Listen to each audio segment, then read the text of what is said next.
Good morning, Grace. The whole Komar family here to welcome you to this morning's service. Yes, the kids are being paid to sit still. Yes, I feel a little guilty about it. We are surviving homeschooling-ish, but there's a lot we've had to learn. There's a lot we've had to let go of. Okay, there's a lot I've had to let go of, but it takes me a while to see things differently. And 2 months in, I'm just starting to realize the new version of our story that is being written during this time. In meetings this week, I heard previews of today's message, and I won't spoil it for you, but I told Robin, this is a message we need to hear. It's a really great reminder of how change actually takes place. So if you see the share button in the chat, go ahead and click it and let your friends on social know you're here, and then they can be here too. This morning is going to be thought-provoking and encouraging. I'm excited. I'm also excited that leading us in song today is Harrison, our worship leader at West Falls Church. Woo, give it up for Harrison. Pay attention to the story this first song is quietly telling and what it says about the identity of the person singing, which could be you. Let's sing. Your love is like radiant diamonds bursting inside us, we cannot contain. Your love will surely come find us like blazing wildfires, singing your name. And God of mercy, sweet love of mine, I have surrendered to your design. May this offering stretch across the skies, and these hallelujahs be multiplied. Your love is like radiant diamonds bursting inside us, we cannot contain. Your love will surely come find us like blazing wildfires, singing your name. God of mercy. And God of mercy, sweet love of mine, I have surrendered to your design. May this offering stretch across the skies, these hallelujahs be multiplied. Whoa, whoa, whoa,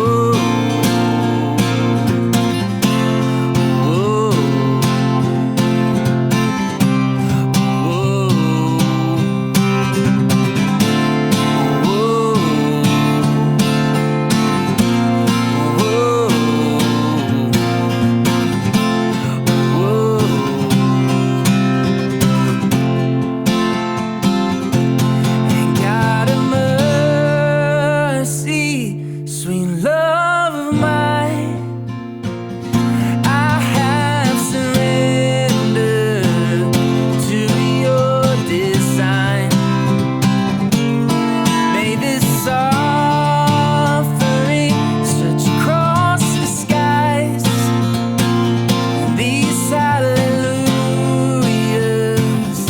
be multiplied. These hallelujahs be multiplied.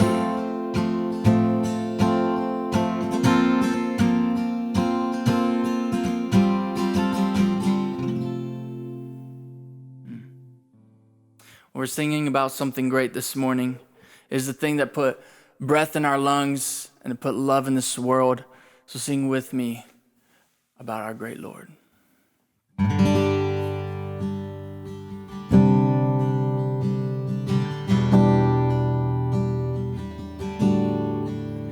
You give life, you are love, you bring light to the darkness, you give hope, you restore every heart that is broken. Great are you, Lord. It's your breath in our lungs, so we pour out our praise. We pour out our praise. It's your breath in our lungs, so we pour out our praise to you only.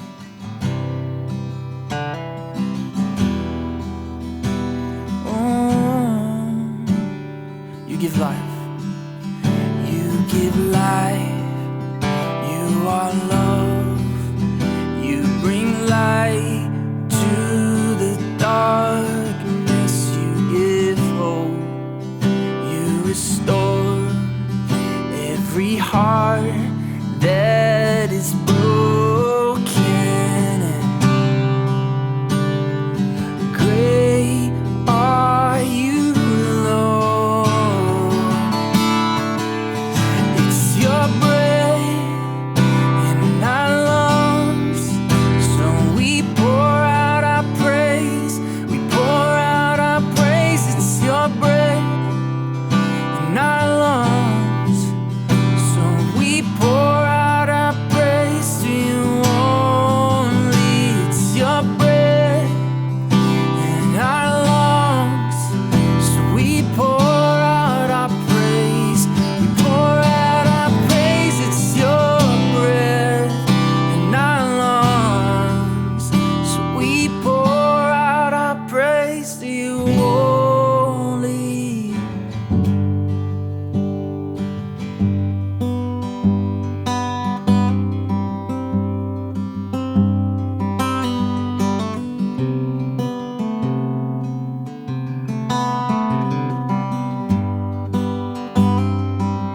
And all the earth, and all the earth will shout your praise.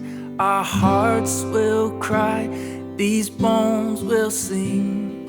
Great are you, Lord. And all the earth will shout your praise. Our hearts will cry, these bones will sing. Great are you, Lord. It's your breath in our lungs, so we pour out our praise. We pour out our praise. It's your breath in our lungs, so we pour out our praise to you only. It's your breath in our lungs, so we pour out our praise. We pour out our praise. It's your breath in our lungs, so we pour out our praise to you only. Great are you, Lord. Great are you, Lord.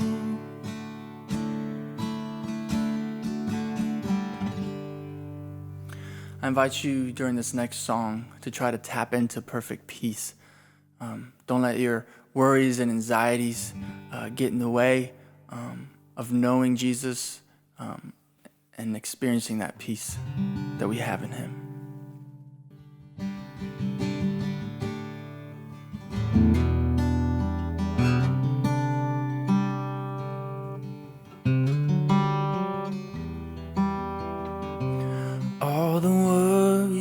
this world. I will lay them at your feet. Surrender every anxious thought for perfect peace. Your perfect peace. All the loved ones I hold dear, all my hopes and dreams and all my fears, I will choose to trust your name in everything,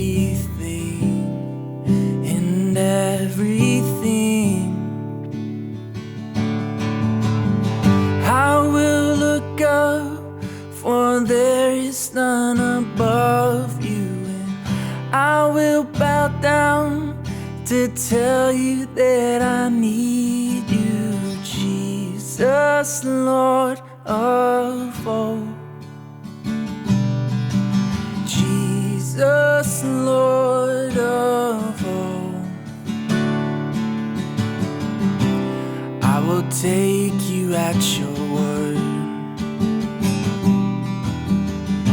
For Jesus, you have taken hold of me.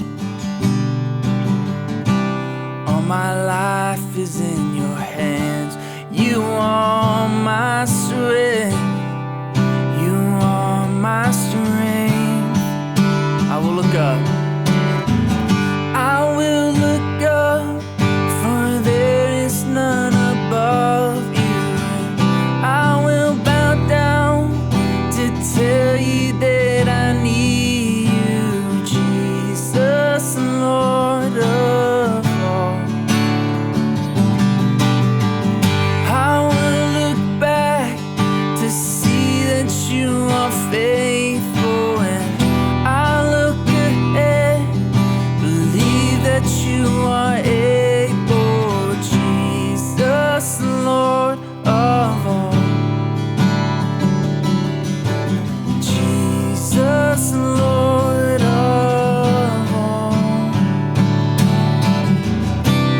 Prince of Peace, perfect healer, all my life,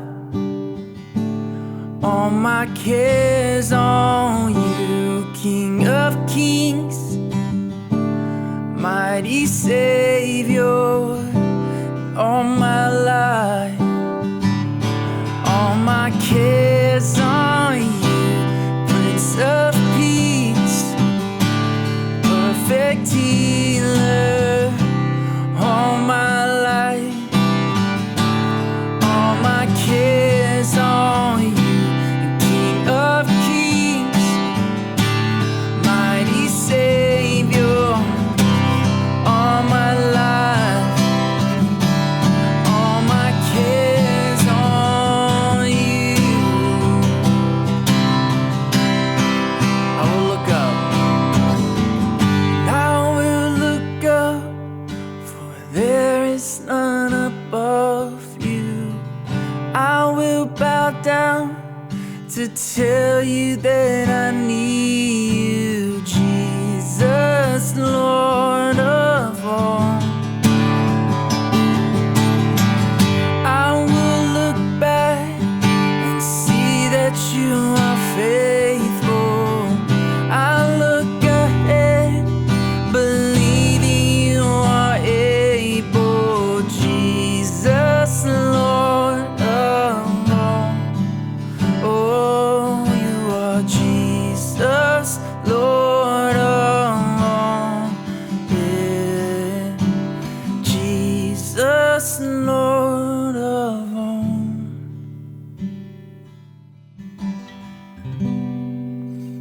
Pray with me.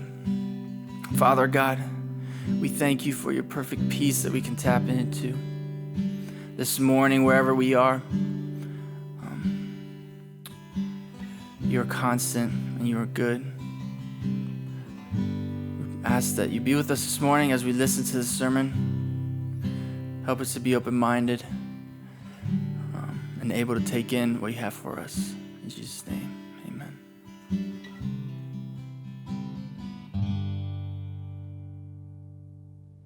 This past week in my community group, one of the members shared with us how they've had a very difficult time connecting with God during the past 8 weeks of COVID-19.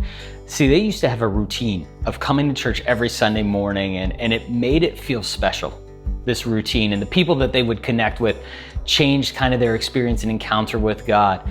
And it's been true of all of us that our way of experiencing God and experiencing church is completely different right now, whether you've been in church your whole life or this is your first time in church.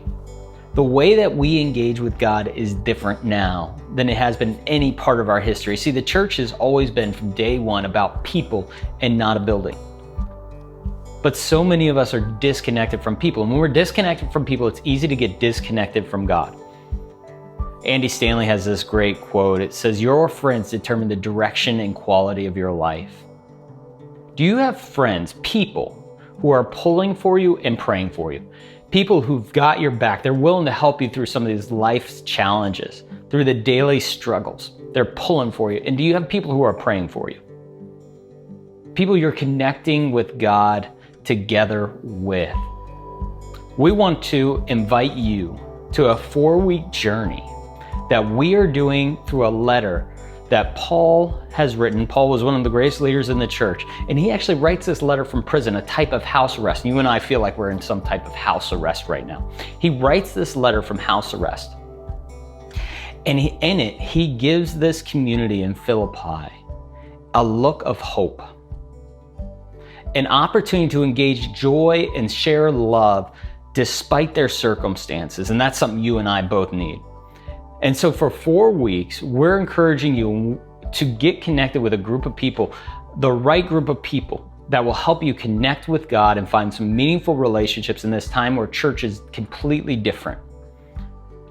For 1 hour a week, for 4 weeks, to discuss this letter, that you might find peace and joy and be able to spread love in this difficult time. We believe it'll change your life. So we're connecting a bunch of groups online through Zoom. And I'm going to encourage you right now to get connected to one of these groups because you will not want to miss this journey that we're going through. You can hit connect right now in the chat and fill out your information. I will get you connected to a group this week that's going to be starting again 4 weeks, once a week for an hour.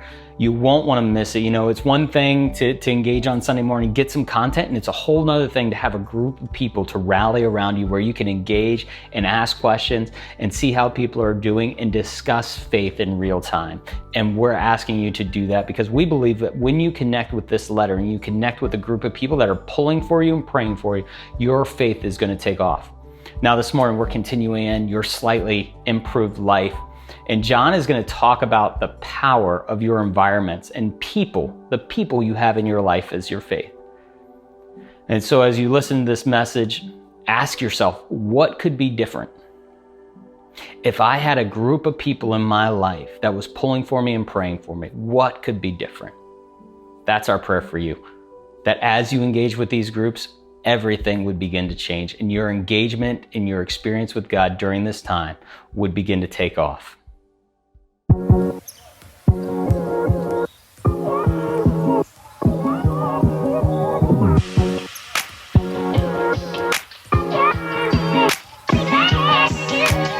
Create relational artifacts, like sending a card. Have calm conversations about what each person needs. Call a friend, tell them a joke. Oh, hey, Bincy. Did you hear that one about the germ? No. Never mind. I don't want to spread it around. For difficult family members, set clear boundaries. Schedule a mealtime with a friend. Sit down for family dinners, but remember to serve yourself last.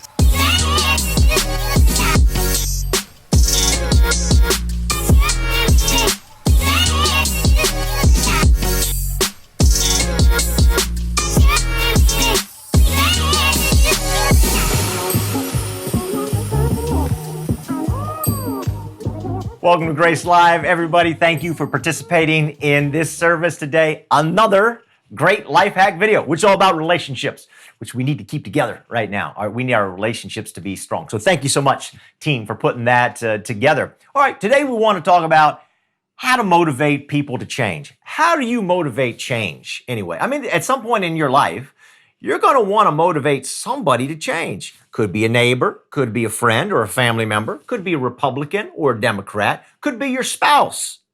Or you might want to just go back to the Republican or Democrat. What I mean by spouse is not that you're going to get a new spouse, but that you'll change something about your spouse. How do you motivate people to change Christ's way? This is what we're talking about today. Now, this is what social scientists tell us.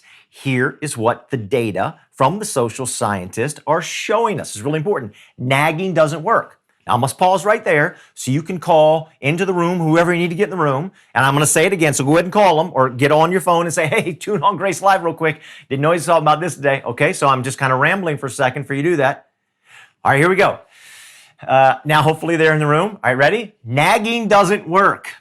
Guilting people doesn't work, actually. Threatening people, that doesn't work. You can't impose genuine heart change on other people. You can't impose your agenda. You can't force change on anybody. I know we talk a lot about intervention, confrontation. We're going to have an intervention with somebody and say, hey, this has got to change. Actually, the data shows us that when we do that, we drive the problem deeper in the person, which is exactly what we don't want to do. We don't want to drive it deeper. You can't force that change. What does cause change? Now, this is where Jesus and his way, oh my gosh, it really, really works. There's a scene in the life of Jesus Christ. He's headed with his disciples. They're getting near a village. They send word ahead, hey, Jesus is coming. And the village sends back, we don't want Jesus to come. We don't want Jesus here. And his disciples say to him, Master, shall we call fire down out of heaven? In other words, their view of things, which wasn't Christ's view, is let's just light them up. They're not doing what we want them to do. Let's light them up. Now, we often choose that way. Places of work sometimes. How am I going to light a fire in people without firing people? Right? How do I not get to that point with people? Christ has a different way. How about this one? Jesus is on his way to Jerusalem. Very important point. And James and John, two of Jesus' closest disciples, their mother, very embarrassing, their mother comes to Jesus. Hey, can my son sit on your right and left in the kingdom? And Jesus is like, time out. He says, fellas, everybody gather around, gather around. You know how the rulers in this world, they force change on people? Like might makes right, they force things. We're not going to do things that way. So here's what the social scientists tell us, because I already told you that if you confront or try to force, impose your agenda, it doesn't work. It actually drives things deeper. How does it work? This is what they tell us. You need to help people discover what they want. That's exactly what Jesus did. You need to help people discover what they want. Now, that's deep, and we're going to make some comments about that in just a minute. But this is what they say we need to do. We need to replace judgment with empathy. We need to replace lectures with questions. We need to replace dictates with dialogue. That's all Jesus. No more lectures, lots of questions. I mean, we're kind of used to a brand of spirituality a lot of times as just boom, boom, boom. Jesus didn't do that. Jesus asked more than 300 questions in the Gospels. He questioned. Why? Because he wasn't after false, forced change, but genuine heart change. This is the way genuine heart change happens. This is what the social scientists do. This is brilliant. Jesus is brilliant. How to motivate change for ourselves and for others Christ's way. John chapter 7 is where we have made it to this week, verses 37 and 38. On the last and greatest day of the festival, stop, let's pause. What festival? This is the Festival of Tabernacles, right? We talked about it last week. They would go camping, basically, outside of Jerusalem, remembering when they were in tents in the wilderness. Every single day, there'd be a water celebration because they needed water in the desert. This is the last day. This is the only day that they don't have this water festival. For 7 days they have. Jesus stands up. What does he say in a loud voice? Let anyone who is thirsty come to me and drink. Whoever believes in me, as scripture has said, rivers of living water will flow from within them. Remember, everybody, we keep talking about this. We got to see this through ancient Jewish eyes. I see it through my Northern Virginia 2020 eyes. I don't really understand what's going on. I see it through their eyes. I understand. What is Jesus saying? Well, we've been saying this. We've all been created in the image of God. We're all mirrors. And he says, bring your mirror in front of me. Bring your mirror to me. Because what you really want to do is reflect me. And when you do that, just like water in the desert, water quenches the thirst. You want life. You want that quenching for that life that you really wanted. If you come in front of me and really reflect me, it's gonna fill that deep thirst that you have. Purpose, peace, power, joy. All of these things are gonna be quenched. That's what water symbolizes. Every single one of us are a mirror, created in the image of God. And when we bring our mirror in front of Jesus and reflect him, then we can truly live. This is who we are. So he stands up the last day of the feast. You're still thirsty? Of course you are. You're always going to be thirsty until you realize that you were called to reflect me. Now, here's the way David says it in Psalm 17. I shall be satisfied when I awake in your likeness. What are the values of the kingdom of Christ? What is it about Jesus and the reflecting of Jesus that deeply resonates with us? And we just say, once we get around it and we understand it, I just got to have more. Well, Jesus makes it really clear. Matthew chapter 5, it's called the Beatitudes. Goes up on a mountain and he says, here's the values of my kingdom. Let me just sum up a couple of them for you and ask you, don't these resonate deeply with you? He says, if somebody's hungry, they should be fed. I'm like, yeah, that's good. I like that. If somebody's mourning, they should be comforted. Yes, I like that too, right?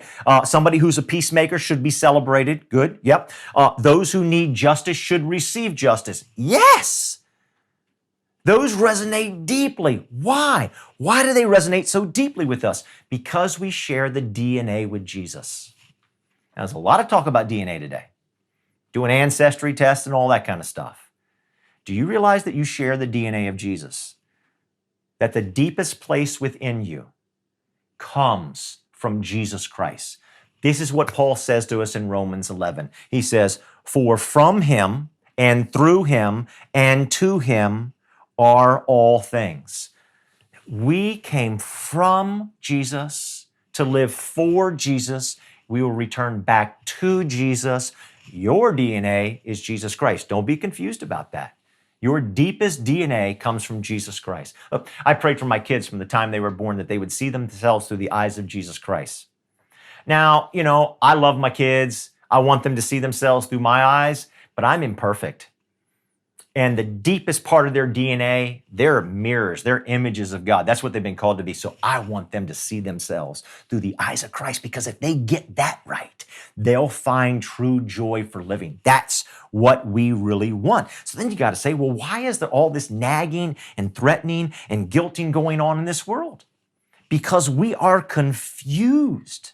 Our eyes are bad. Jesus says in Matthew 6:22, the lamp of the body is the eye. If therefore your eye is good, your whole body is going to be filled with light. Matthew McConaughey, the movie star, he's got that tattooed on him somewhere, right?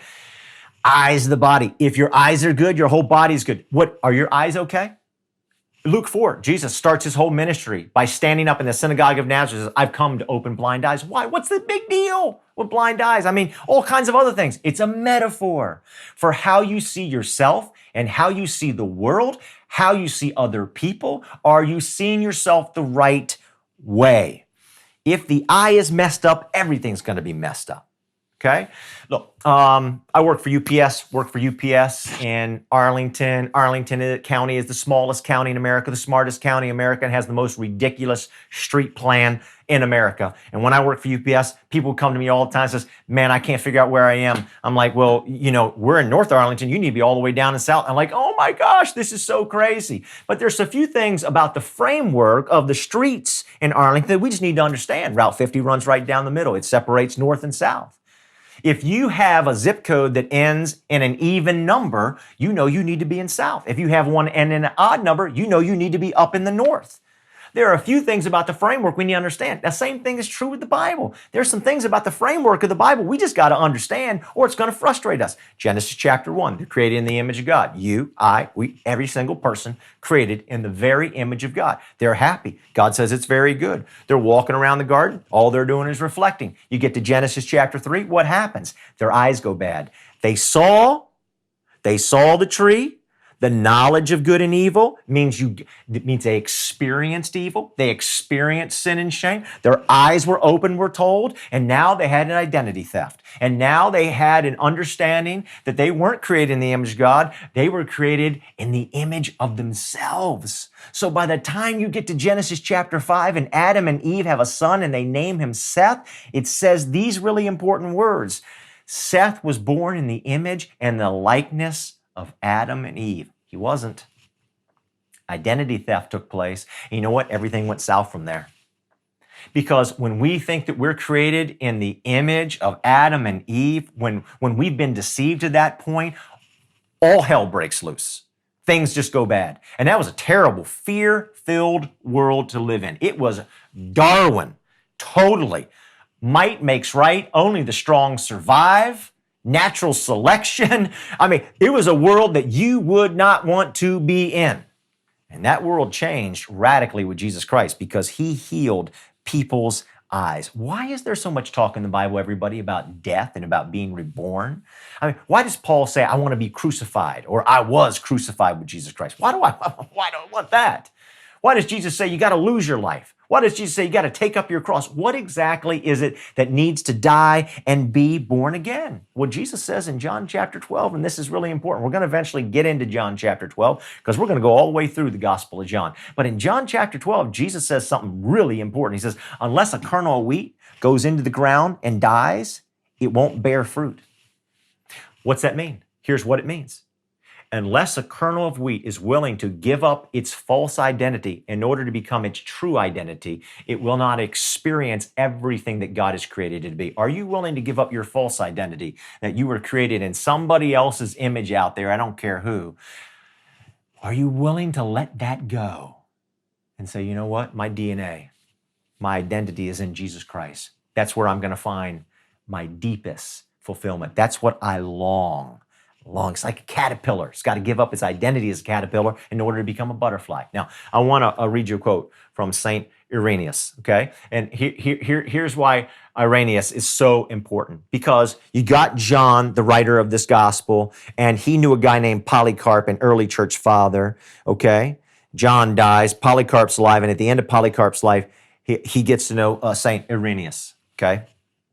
And so that gives us a direct connection to what were they thinking? What was it that Jesus Christ had impressed upon them? What had their eyes open to? This is what he says. Jesus Christ, in his infinite love, has become what we are in order that he may make us entirely what he is. They saw themselves and they saw the world around them in a brand new way. He goes on to say this, the church has been planted as a paradise in the world. God told Adam and Eve, I want you to be fruitful and multiply. I want you to take what's going on in this garden and I want you to be image bearers of that to the entire world. The entire world is created in the image of God and I want you to reflect that out into the entire world. And that's going to change the world. Well, they didn't do that. So Jesus Christ had to come and he had to clear things up and say, hey, this is what you're supposed to reflect and this is where you're going to find the truest joy and deepest satisfaction. This is where you're going to find peace, power, and purpose. Life is going to be awesome. And that is why the values of the kingdom of Jesus Christ resonate so deeply and powerfully within us. Baptism. You know, growing up, we used to argue about how to be baptized. You know, sprinkle, immersion, which one is it? But that's the wrong discussion. The real discussion is why be baptized? What does it actually represent? What's the metaphor of baptism? The metaphor is you go down in the water and you come up a brand new person with a brand new identity. You think about the Israelites. They're in Egypt as slaves and God sets them free and they get to the Red Sea and then Pharaoh says, you know what, I've changed my mind and I'm coming with my whole army because I want to keep you enslaved. And they cry out to God and Moses says, but waters part. And they go through the waters and they come up the other side with a brand new identity because their oppressors who held their identity as slaves were all drowned in the water. That's what the metaphor is. That's what it is. Are you willing to let go of your old identity to take on a new identity in Jesus Christ? Are you willing to do that? Because once you see yourself through his eyes, you'll be able to see the entire world through God's eyes. One other story from Moses. I think it's really important. They get to the other side, and lo and behold, Moses goes on the mountain. He receives the 10 commandments. The people down below for 40 days. At the end of the 40 days, they just go crazy. They start worshiping this golden calf, and all kinds of terrible things take place. God says, you better go back down there. So he does, and God's mad, and Moses is mad. Everybody's mad. And God says to Moses, testing Moses, Moses, say, get out of my way. I am going to get rid of your people. Moses says, oh, no. You're not going to do that because these are your people. What a bold statement. What an insightful statement for Moses. Now, Moses is upset with the people too. He could have just said, yeah, get rid of them. Tired of them. God says, I'll make a great people out of you. Moses, no. There's not, Even though they're rebellious, they share your DNA, God. That's the truth. And God says, you got it. You got it. You got it right, Moses. You saw it. They share God's DNA. It doesn't matter. Doesn't matter how you're living or what you're doing. You share the DNA of Jesus Christ, regardless of what you're doing. Deep down inside of you, no matter what you're doing, what you really want to do is you want to reflect Jesus Christ.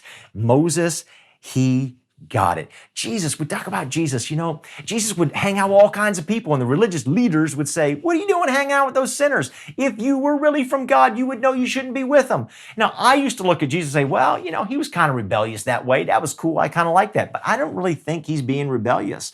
I think the reason Jesus hung out with everybody is he saw the whole world the same way. We're all mirrors. All he saw was mirrors everywhere. He didn't see one single person who wasn't a mirror. He saw every person with the incredible, we're going to talk so much about this next week, everybody, but he saw every single person with tremendous potential and a desire deep within them. It just needed to come out.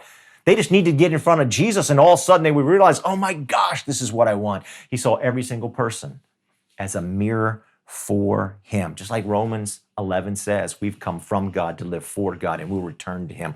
We share DNA with God. Now, there's a school in Georgia. I think this is a fantastic story. A lady by the name of Molly Howard applied to become the principal of that school. Now, this school, 80% of the kids lived in poverty. Only 15% of those kids went to college. This school was not doing well. How in the world? She wanted to turn that school around. How in the world was she going to do it? She said, these kids need a whole new identity. Even the teachers, they said, well, we're not going to spend any time on these kids. We know we're not going to make it. We're just going to spend our time on the very few kids who we know are going to go to college. She said, oh, no, we're not going to do that. Every kid is college bound here. We're going to change the identity of every kid. So she did something incredibly radical. She changed the grading system, A, B, C, and NY. You know what NY stands for? Not yet. She wanted to communicate to kids, if you turned in some work that was below a C, she said, I believe in you. You could do much better. It's not yet. Keep working on it. She changed the whole identity. Now, this is her words, not my words. She says this school was reborn. How is it reborn? With a brand new identity. How are you born again in Jesus Christ? With a brand new identity. Not in Adam, but in Jesus. You share a DNA with Jesus Christ. Their test scores at this school was straight up. Graduation, straight up. Kids going to college, straight up.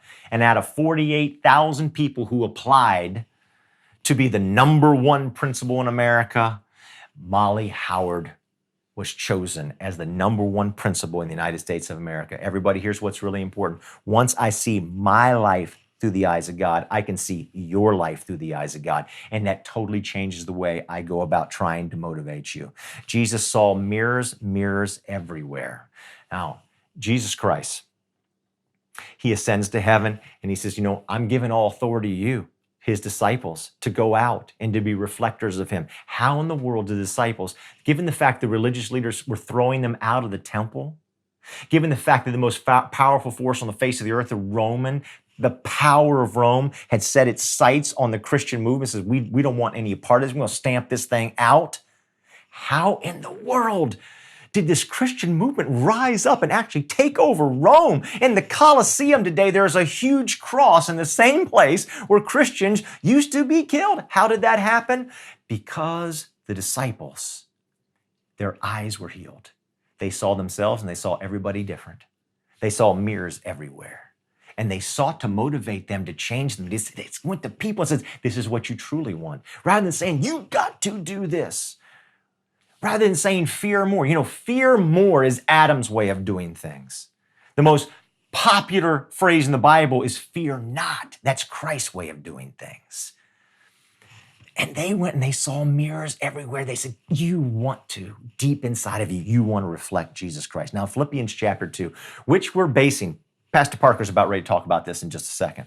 We're going to do a new community group study. It's going to be awesome. It's based on the book of Philippians, only 4 chapters. Now, I want to talk briefly about chapter 2. It says everybody should have the mind of Christ. We need to help each other in a group have the mind of Christ. But at the end of this, where it says in Philippians 2, have the mind of Christ, it says that one day every knee is going to bow and every tongue is going to confess that Jesus Christ is Lord. And I used to think, yeah, one day, by the force of power, God's going to force everybody at sword point, so to speak, to do that. No, that's not what's going to happen. It's not what's going to happen, because Jesus has already told us he doesn't function that way. He doesn't force people to change. That's false, fake change. It doesn't happen that way. It's not genuine. What Christ helps us to discover is who we truly are and what we truly want. And that is all of us desire, because we share DNA. We've come from God. We're to live for God, and we will return back to God, is we desire in our deepest part inside of us to actually give glory to Jesus Christ. We're all going to discover that one day. Why can't that one day be right now? Why can't we start living a full, satisfied life, a life of peace and power, by reflecting the values of Jesus Christ to the world? That's the way to go. And once we do that, once we see our life that way, we'll start motivating other people to live that way as well. I said a few weeks ago, everybody, the number one content in America being consumed was Tiger King.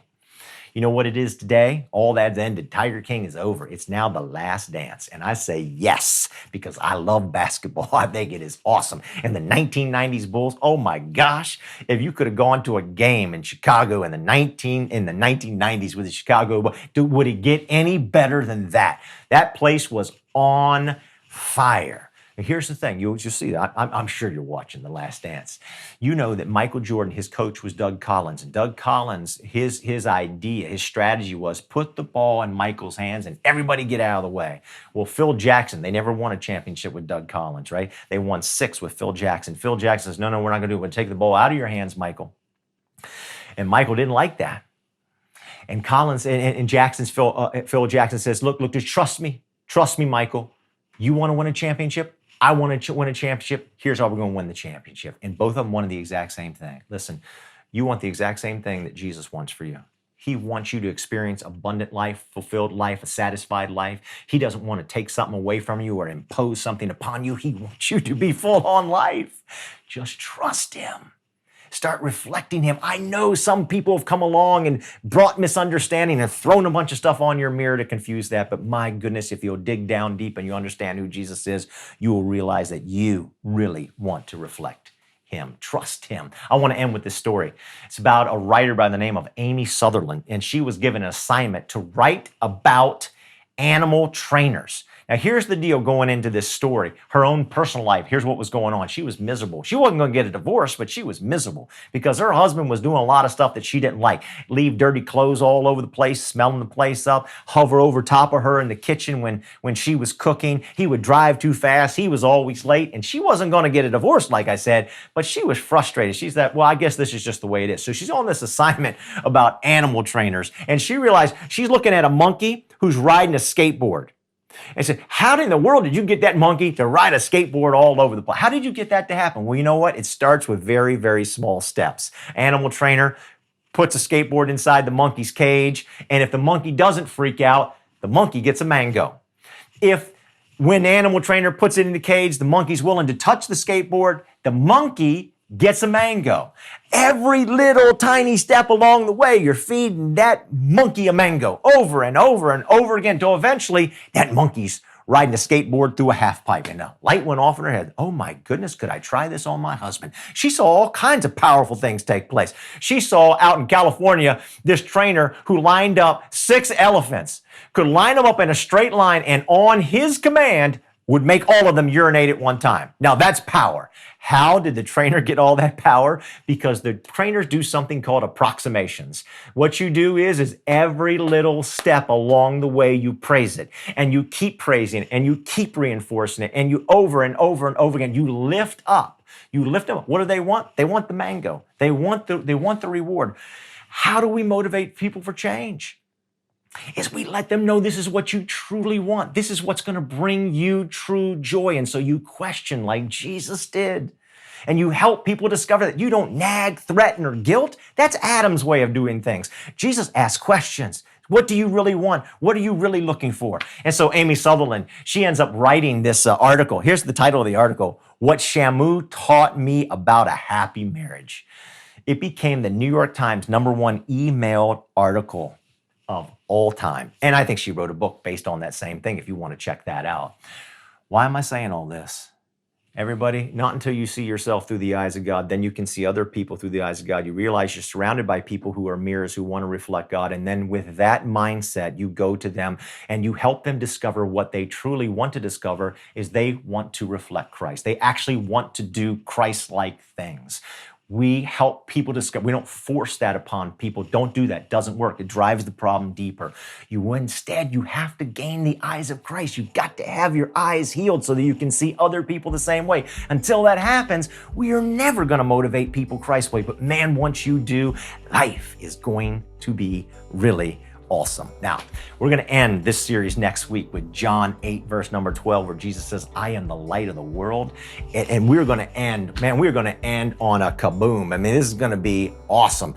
Next week, we're going to talk about the fact that culture eats strategy for breakfast. This is what Christ brings to us. Today, I'd like to pray. I'd like to pray for all of us to have the eyes of Jesus Christ, to see ourselves, to know that we share his DNA, and that we would motivate all the people that we come in contact with the world. We'd see them as mirrors for God, and we would help them experience what they really want in Christ. So would you please pray with me? Heavenly Father, thank you so much that we share the DNA of Jesus. Thank you, God, that you have created us in your image, and our true joy and satisfaction comes when we reflect you. Help us to see the world filled with mirrors and to go out and to lift up, not to pull down, not to threaten, but to lift up in your name. Amen. God bless you, everybody. Thank you so much for joining us today. Hope to see you next week. We learn things so much better in groups, as John has just said. And if you want to get the most out of your faith or learn what it is to follow Jesus, then getting around a group of people that are on the same journey is essential. And so we want to make that easy for you. We're starting a series of groups that are going to last 4 weeks, and I'm inviting you today to get connected with one of those. These groups will meet for 4 weeks, once a week for 1 hour online. And all of our groups, our services are still going to be online for a little bit. And so you'll want to get connected in one of these groups to help build some relationships and get some people in your life that can help you go further in your faith. There's going to be an option in the chat for you to click a connect button. And what I want you to do right now is to just go ahead and do that. And that'll allow you to put in your information to choose whether you want a men's group, a women's group, a married couple group, or a young professional group. And what's going to happen after you fill that out is I will personally reach out to you, let you know what you can expect. I'll connect you with a group leader and a group of people that you can meet with once a week for an hour online that will help you get the most out of this letter that Paul, one of the greatest leaders in the church, has written. And Paul has actually written this letter out of a place of prison. He's in house arrest right now, and he is letting his community, his people, know how they can find peace and joy, which is something we desperately want for you and we all need at this time. So encourage you right now, click that connect button. You're going to fill out your information, choose what type of group you want. I'm going to reach out to you, connect you to a group of people that's going to help you discover faith better, to get more out of faith, and more than anything, to connect with God during this time where it is increasingly difficult to connect with God. So hit that connect button, get connected to one of these 4-week groups. As always, you can find more about groups and ways to get connected at trygrace.org/groups. You won't want to miss this journey that we're going through as we study and discuss the book of Philippians and see faith take root in our lives in a way that it would produce peace and joy. Let's sing this chorus one more time. I will look up, for there is none above you. I will bow down to tell you that I need you, Jesus, Lord alone.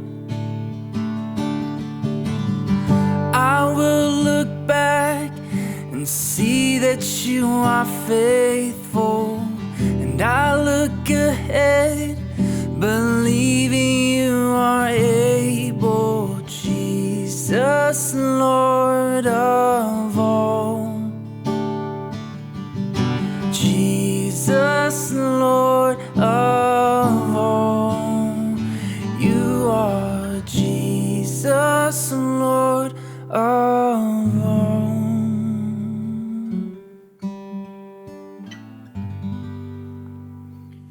Thanks again for joining us this morning.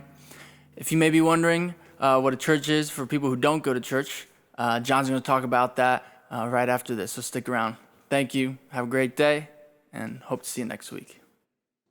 All right. Thank you, Harrison. And thanks, everybody, for joining us here for just a few moments for something that we like to call Grace in 5. What is a church for people who don't go to church? We're a church for all people. What drives us? Just what I said today in the message. Jesus saw everybody as a mirror. He didn't say, hey, some people are mirrors and some people aren't mirrors. No. Jesus saw every single person. That's why he hung out with everybody. He did not discriminate. Everybody was a mirror. And we're taking that cue from Jesus. This is the way we want to live out life in this church, is that every single person is a mirror. Every single person truly desires to be a reflector of Jesus Christ. And so we want to lift that up. We want to bring that forth. Okay, we do 3 things at this church, and I only got time to tell you about one, but it's the most important one. And it's really a lot about what this message was today. We call them the 3 C's: Christ, compassion, and community.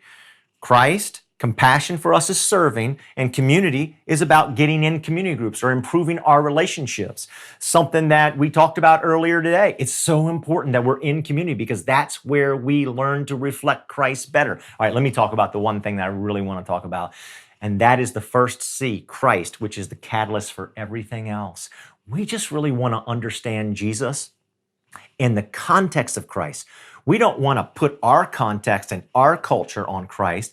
We need to understand Christ from his context so we can truly understand what he was saying and how he was living. We'll understand that from where it was coming from, his values. Because once we understand Christ, we can then reflect Christ. And if we begin to reflect Christ, we're going to find deep satisfaction, purpose, and power in life. So we're just journeying this together. We got people who've never been to church in their life before, and people like me who basically say, I was birthed on a pew, right? I've been in church my whole life. And it's a wonderful gathering together of all kinds of people, which makes it fantastic. It makes it so dynamic, right? That Christ was surrounded by people just like that. And that is what we desire to be. So that's Grace. This is who we are, a church for people who don't go to church, who is really trying to understand Jesus Christ in Christ's context, his words, his deeds, as it happened at the time. This is who we are, and we hope that you will join us and consider pushing that button that is there in the chat and sending us your information. All right, that's enough for me. God bless. Have a great day.